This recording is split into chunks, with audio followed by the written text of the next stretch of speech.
인정 중독에 빠진 상태는 나를 평가 대상으로 놓는 거예요. 네네네. 그러니까 머릿속에 있는 불특정 다수가 나를 평가하고 있다고 생각하는 거예요. 그걸 뒤집어 엎는 건 뭐냐면 내가 이렇게 만나는 사람이나 이런 사람들을 내가 사랑하고 존중한다. 평가가 아니라 와 이분 멋있는데 이런 면도 있군. 네네네. 그래서 이분에 대해서 긍정적으로 자꾸 생각해 주잖아요. 그럼 어떻게 되냐면 내가 주인공이 됩니다. 삶에.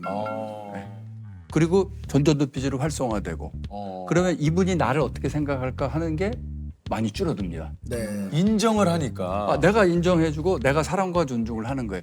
이 방법을 제가 대학교 4학년에 들어갈 때 이제 입사 면접하잖아요. 그래서 면접 시험 잘 보는 테크닉으로 이걸 가르칩니다. 그래서 면접관들이 쫙 있으면 입사 시험장이니까 잘 보이려고 노력을 그렇죠, 하죠. 당연히 그렇죠. 그럼 무조건 긴장되고 자신의 모습을 잃어버리는데 그렇게 하지 말고 면접관들을 와 이분들 내가 이렇게 들어가고 싶은 회사에 들어가신 분들이네. 들어갔을 뿐만 아니라 안 잘리고 임원까지 되신 분들이야. 와 존경스럽다. 사랑과 존중의 마음으로 면접관들을 보죠. 그럼 진짜 잘 됩니다. 그래요. 긴장감이 그게 사라지고 맞아. 그게 내가 참- 평가 대상이 아닌 거예요. 네. 내가 이분들을 인정해주고 있는 거죠. 예. 그래서 그러니까 이게 그런 노력을 하면 좋습니다. 사실 그 교수님이 얘기한 대로 뭔가 인정한다라는 게 말은 쉬운데 이게 참 또 때로는 인간이기에 그 쉽지 않을 때가 있어요. 쉽지 않아요. 가끔 어떤 사람이 예를 들어 뭐 우리 업계에서도 인기가 있다.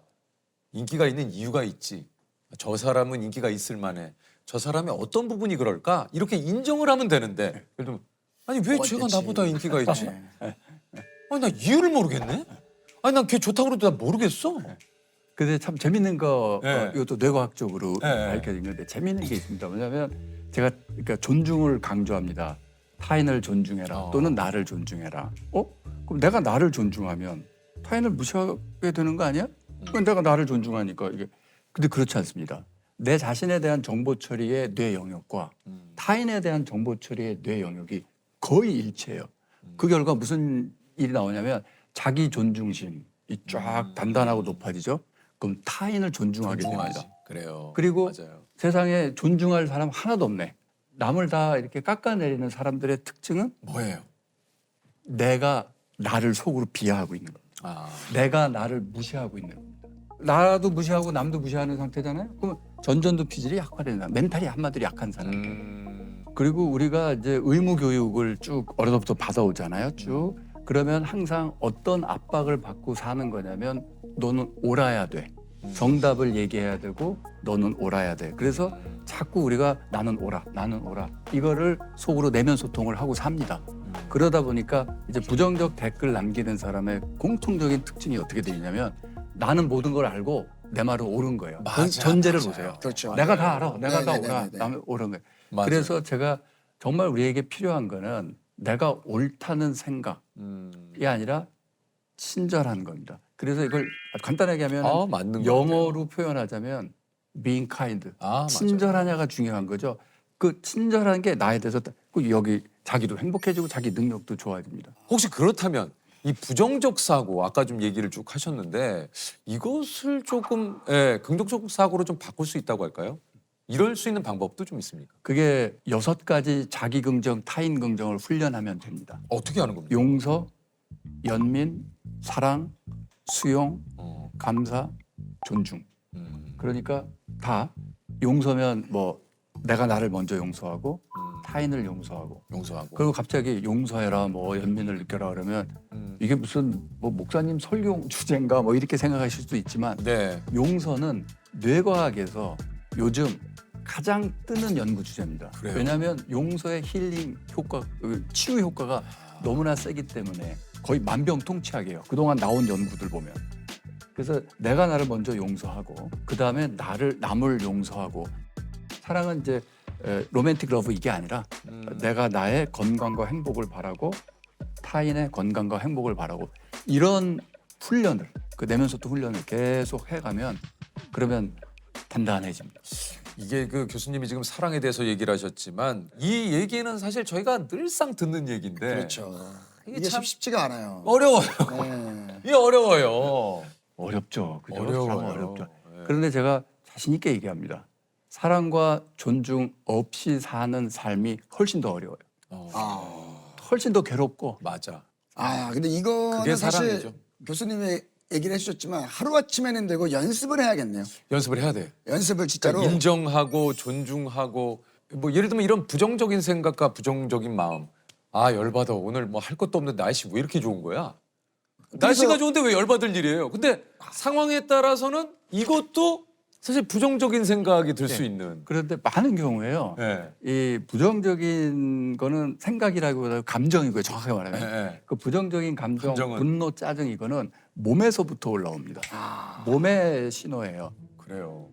더워요. 왜 더워요. 이렇게 덥지? 그러면 왜 이렇게 덥지라는 생각은 떠오르죠. 네, 하지만 이 생각은 몸이 더워서 느끼는 거죠. 덥지, 땀나고 느끼는 거잖아요. 몸의 문제잖아요. 그런 그 감정도 똑같은 거예요. 심장 박동 이상한다든가 여기 근육이 하도 뭐 여러 가지 신체 여기서 내장에서 이상한 신호 올라오고 그러면 짜증나고 짜증이 막 올라오면은 이 원인을 찾는데 딱 보면 가까이 있는 사람들, 가족 이런 사람들이 원인이다라고 퍼붓기 시작하는 거죠. 그래서 부정적 감정은 내 몸의 문제고 내 몸의 상태이기 때문에 몸을 편안하게 하는 움직임 명상 그런 걸 제가 많이 이제 개발하고 가르치고 있습니다.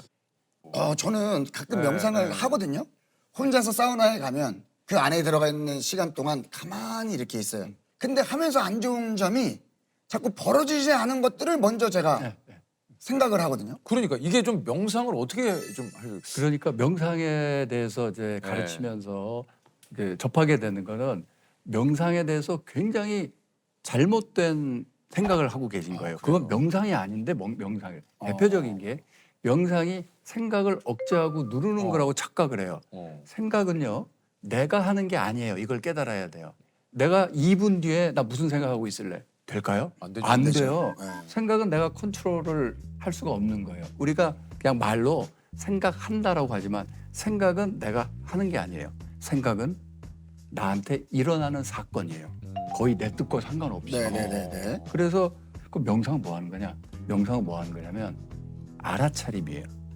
내가 무슨 생각이 떠올랐고 무슨 생각이 내 안에 올라오는구나를 알아차리는 어웨어니스라고 합니다. 그 알아차리는 거예요. 훈련을 하려면 뭔가 계속 알아차리면 좋잖아요.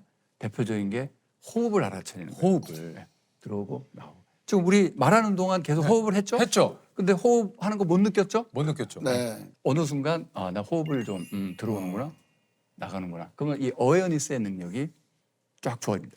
그게 진짜 핵심이고 그게 다예요.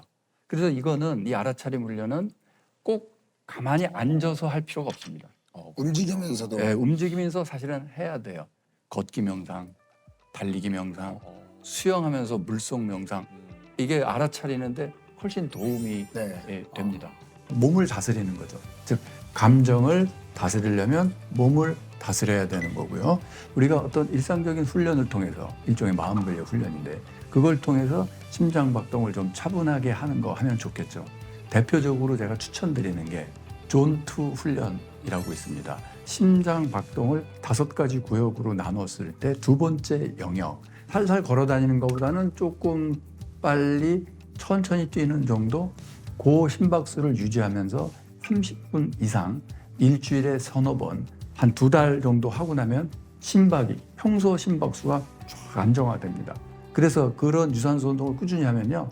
심장이 무조건 천천히 살살 뛰니까 이 사람은 불안감을 잘 안 느끼게 되는 거죠. 그래서 제가 말씀드리는 이 존투 트레이닝이라고 하는 이 유산소 운동은 몸 건강해지는 거는 덤이고 사실은 마음 건강에, 마음 근력 향상에 큰 도움이 된다. 이렇게 말씀드릴 수 있습니다.